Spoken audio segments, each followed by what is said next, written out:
변호사님, 네, 얼마 전에 로또 청약이 있었다고 하는데요. 네. 뭐 역대급 경쟁률로 청약홈 사이트가 마비가 되고 뭐 일정까지 하루를 연기할 정도였다고 합니다. 네, 네.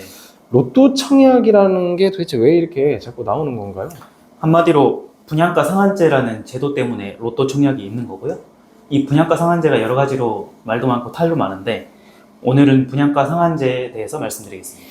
네, 변호사님 며칠 전에 그 로또 청약으로 사이트가 마비되고 폭주했다고 방금 말씀드렸는데 네, 로또 청약이라는 게 이제 당첨이 되면 네, 네. 로또 당첨되는 것과 거의 비슷한 수준의 시세 차익을 확보할 수 그렇죠. 있는 거지 네, 않습니까? 네.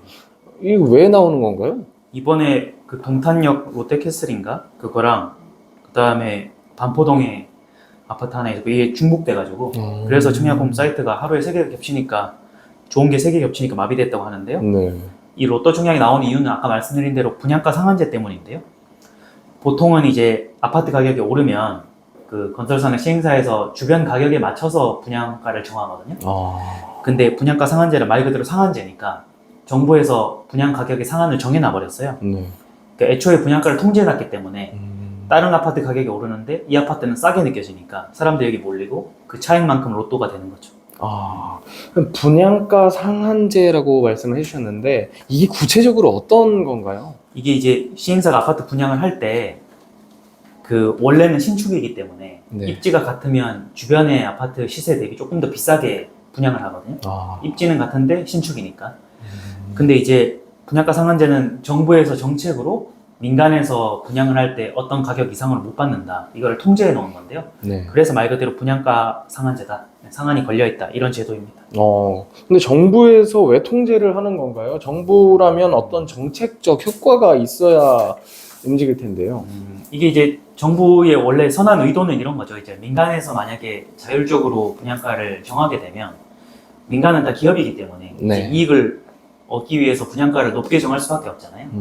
그러면 어떤 지역의 신축 아파트의 분양가가 높아지면 일종의 키맞추기라고 해가지고 그 옆에 있는 구축 아파트도 따라서 오르거든요. 그래서 시행사한테 자율적으로 분양가를 정할 수 있게 놔두면 그 분양하는 지역의 아파트가 키맞추기를 하면서 다 같이 오를 거다. 네. 그 시장을 과열시키는 의미가 있다라고 해서 이걸 막기 위해서 정부에서 분양가 상한제를 일종의 가격 통제를 하는 겁니다. 분양가 상한제가 또 많은 비판도 받고 있는 걸로 알고 있는데요. 왜 욕하는 사람도 많은 건가요? 이게 이제 정부의 애초 의도와는 달리 정부는 이제 시장 그 부동산 가격 안정시키려고 분양가 상한제를 만들었는데 오히려 반대로 부동산 가격 폭등시키는 결과가 나오거든요. 네. 그 폭등하는 이유는 이제 공급 부족 때문이에요.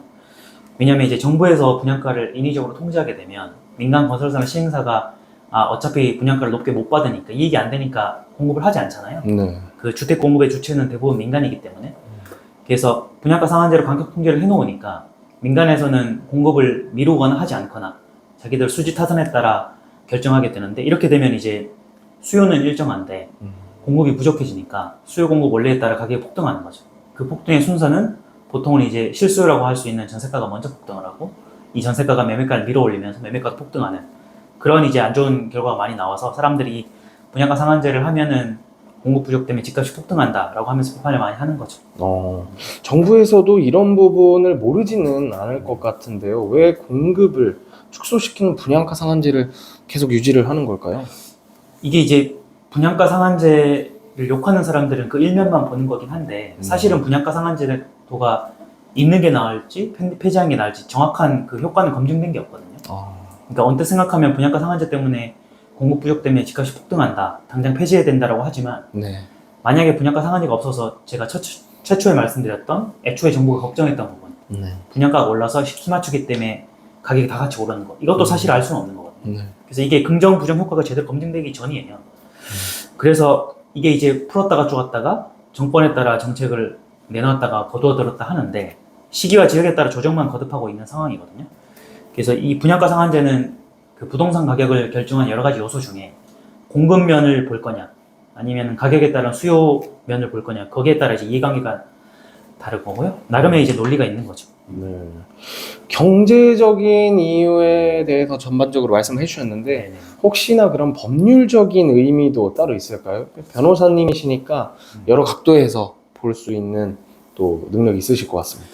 이게 제일 중요한 거는 경제적인 이유죠. 얼마나 시장 가격을 안정시키는데 도움이 되는 제도냐, 아니면 오히려 공급 부족으로 가격만 폭등시키니까 하루빨리 없애야 된다. 이건 시장 논리고요. 네. 경제적인 이유인데, 이 분양가 상한 제도가 과연 헌법에 위반돼서 당장 폐지해야 되는, 이게 좀 다른 이유잖아요. 이건 당위적인 거거든요.